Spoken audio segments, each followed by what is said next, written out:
talk it out with. Being y'all friends shouldn't be this high, man. Also, guys, do me a favor. Smash the like button. We got like 2,800 likes. Got like almost 4,000 guys in here.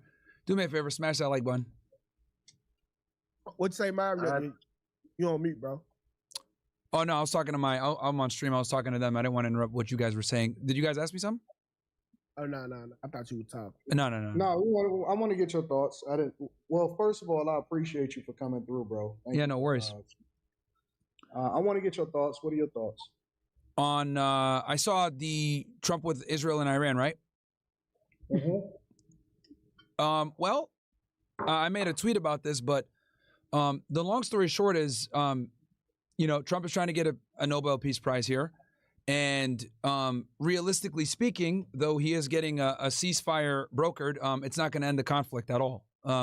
Anyone that understands how long this conflict's been going on, we're talking about, 3 to 4 decades now at this point since the Iranian Revolution, understands that this is just a temporary ceasefire until, both parties can kind of replenish themselves and engage in warfare again. And the big reason why is because Israel miscalculated Iran's ability to destroy them. And what I mean by this is Iran has a very sophisticated ballistic missile program. Israel does have, competent air defense with the Sling and the Iron Dome and the Arrow. But the problem is that for every missile that Israel needs to shoot to intercept an Iranian missile coming in, it costs them significantly more money to defend themselves than it costs for Iran to attack them. So in the battle of attrition, had it went longer, we're talking about Tel Aviv and Haifa getting completely leveled and destroyed. And, it's interesting because Western media didn't really document the damage that was done in Tel Aviv or in Haifa. But the Iranians absolutely did do a significant amount of damage. I mean, they were shooting hypersonic missiles over there, which can't be stopped by these air defense. They did quite a bit of damage. But the thing is that a lot of people don't know this. There was a blackout thing put in place by the Israeli government where the press could not take video or pictures of the damage because that would allow the Iranians to get more precise coordinates so they can be more accurate with their next attack. So Israel had like a big censorship program that they were pushing where they didn't want the journalists and the media to publish. Obviously, video still got out there, etc., but they were suppressing it. Now, with that said, I do want to say also that Israel did a very good job of damaging Iran's capability to defend themselves as well. They ran a Mossad operation behind enemy lines. They were able to go ahead and destroy a good amount of their air defense, jam radars, launch drone attacks. So they did a significant amount of damage to Iran as well. But if we were, the longer the battle would have played out in that mode where it was Israeli airstrikes followed by Iranian missiles towards Israel, Israel would have lost that fight because it cost them significantly more money to defend themselves than it cost Iran to attack them. So that's kind of the gist of why the ceasefire was brokered. And then the other thing too, also I think that's important, is like this entire conflict was because of the nuclear program that Iran has. There's there's credible info out there that Iran moved a lot of the critical infrastructure when it comes to enriching uranium to 90% and getting the weapon well before the United States attacked them. So, and I wouldn't be surprised if Iran didn't have other facilities or they didn't have a nuclear program somewhere else, maybe even in another foreign country ally where they're running their program. So, a lot of this was smoke and mirrors. A lot of this was, show of force, etc. But there's no way that the Iranians didn't move their stuff out. And assuming they did, let's assume best case scenario that the Americans and Israelis did a good job and they destroyed their nuclear infrastructure. It doesn't matter. The regime's not going to change. They have the capability to remake their nuclear program because they've mastered the uranium centrifuge cycle, and they know how to enrich uranium and get a warhead. So they can still do it. It might take them a year or two, but unless they remove the regime, which is what Israel really wants to do, they're not going to, it's just going to be a temporary ceasefire.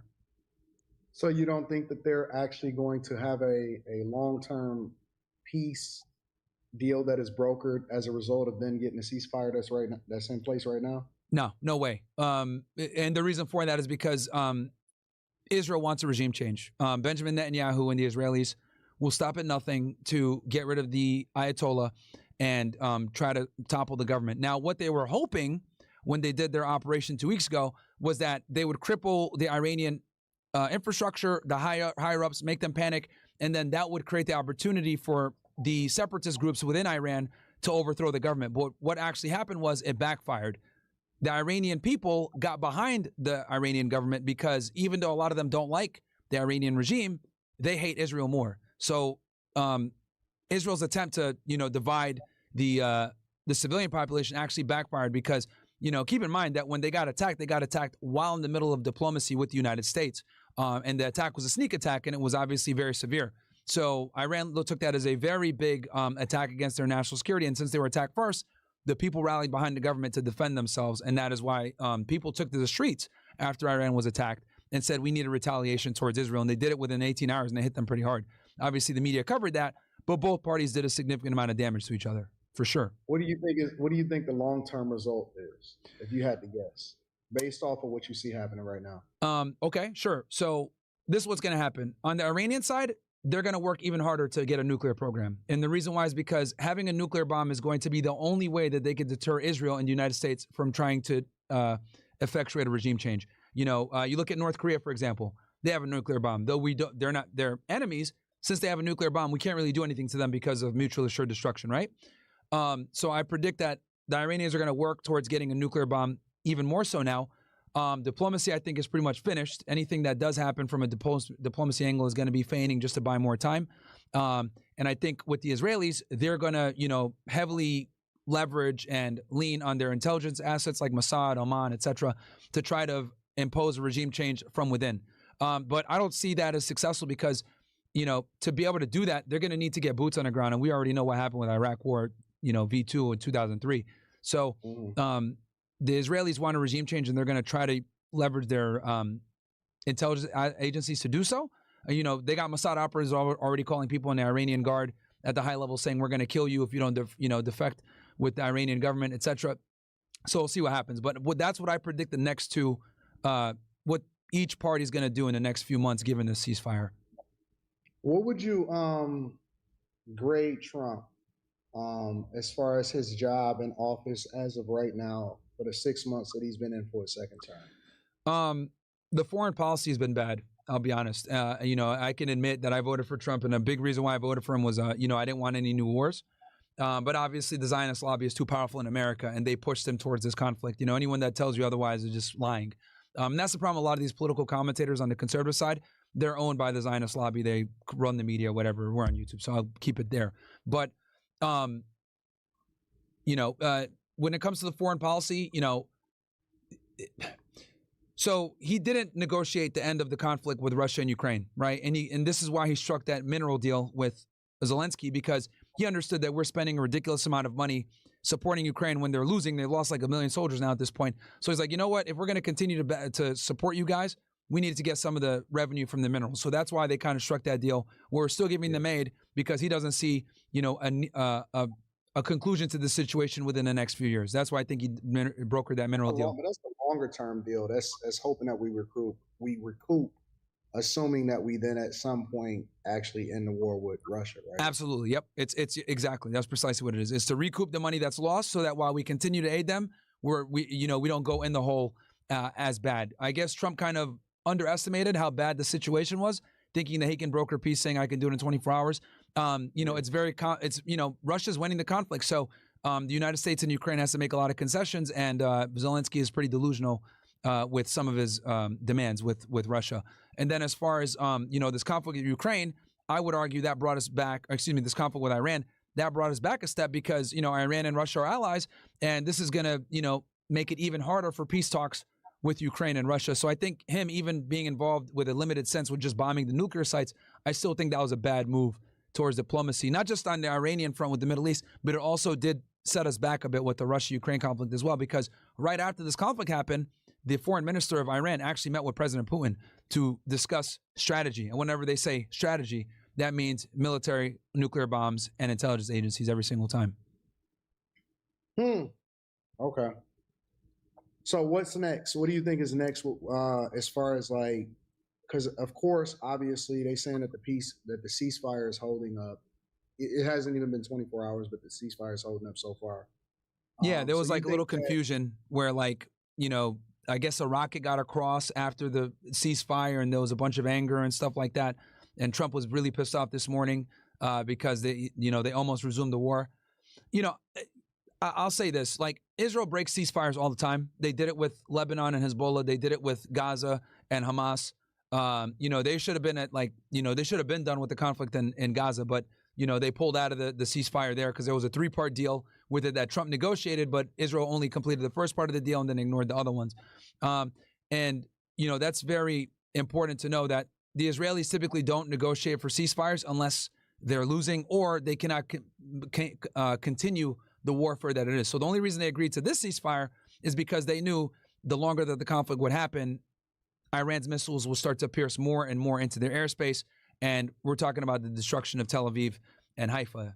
So that's why they agree. But I think that they're going to take this time to rebuild, get more money, replenish, and then start another conflict with Iran. There's no way at this point that they're not going to continue to push for regime change. And I think Iran on their side is going to work even harder and more aggressively to get a nuclear bomb to defend themselves, because it's very obvious now at this point that regardless, they're going to consistently say, you guys have a nuclear bomb. So they might as well get one now to actually deter, because the whole purpose of nuclear weapons isn't actually to destroy other countries. It's to show that you're capable of destroying other countries so they don't destroy you.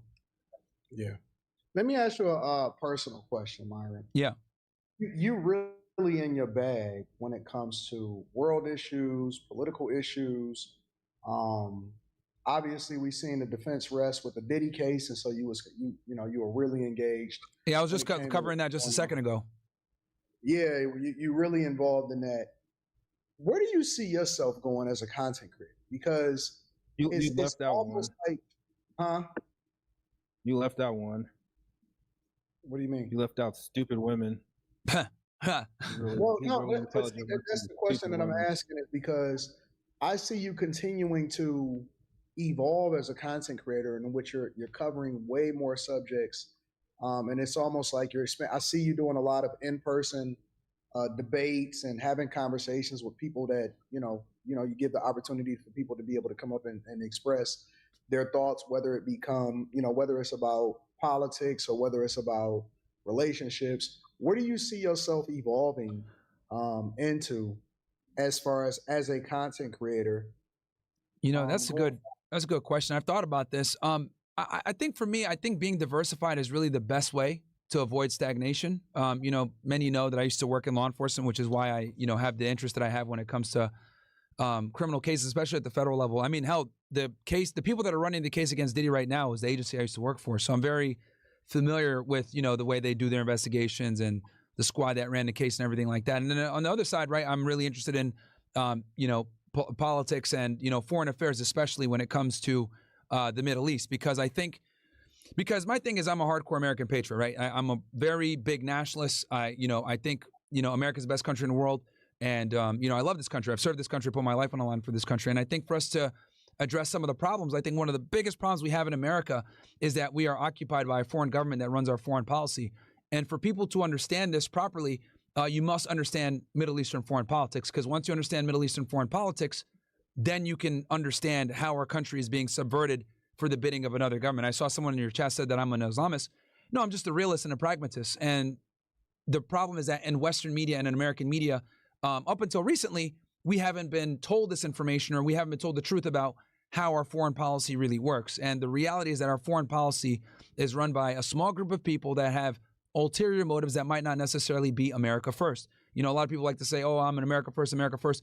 I'll take it a step further. I'm America only. And when I say that, I mean, we need to have a 100% non-foreign conflict involvement with our foreign policy, where we're only involved in international trade and things from a peaceful perspective, no more foreign wars. And if you look at all the wars that we've had, especially with this war on terror, there's one common denominator, and it's the state of Israel. So that's kind of what I've prided myself on with when it comes to politics, is kind of talking about this a bit more and educating the American public on this, because it's been suppressed for so long. And I think there's, a very important distinction that needs to be made, that, this isn't necessarily a Jewish problem. This is a Zionist problem and an occupation problem of our government. And it's very important to be precise and be able to identify the real problem versus having this collective punishment ideology of let's go after an entire people. When in reality, a lot of the Zionists are evangelical Christians. There's a lot of Jewish people that are, that talk about these problems, like Max Blumenthal, Glenn Greenwald, comic Dave Smith, Norman Finkelstein. These guys are all Jewish, and they've been speaking about the atrocity that are going on with our foreign policy. So I think it's very important to be very specific and talk about certain topics and talk about it in a way where you can educate the people and give them a different perspective on that. So that's those are some of my interests and kind of why I go into them. Obviously, the true crime stuff because what I used to do, the foreign policy because it's something that we don't educate the American public about more. I think a lot of Americans don't know what their government is doing with our tax dollars and doing a bunch of bullshit. And then, obviously, debating the women, that's something that I do all the time as well, too, because something that a lot of guys can identify with, right, with the fuckery of modern women. So, yeah.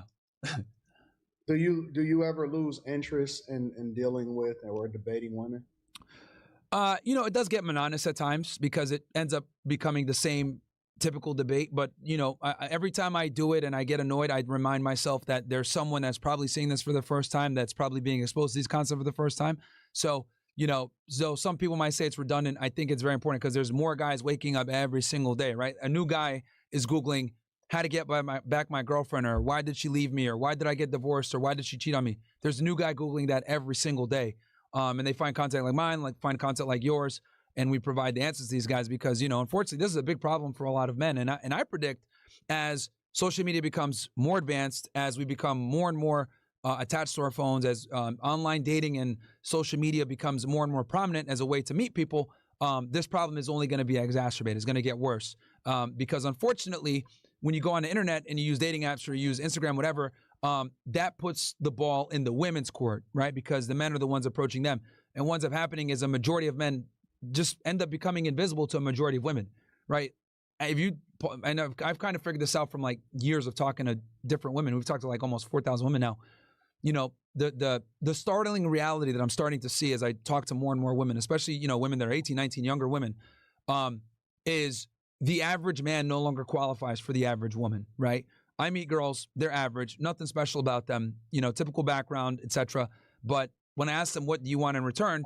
They're expecting an exceptional man, right? And I do think a big part of this is because of the social media climate, the internet, the ease of meeting people. All of this is kind of increase women's standards without them necessarily reciprocating on their end and becoming exceptional women. They want exceptional men while bringing an average, individual to the relationship.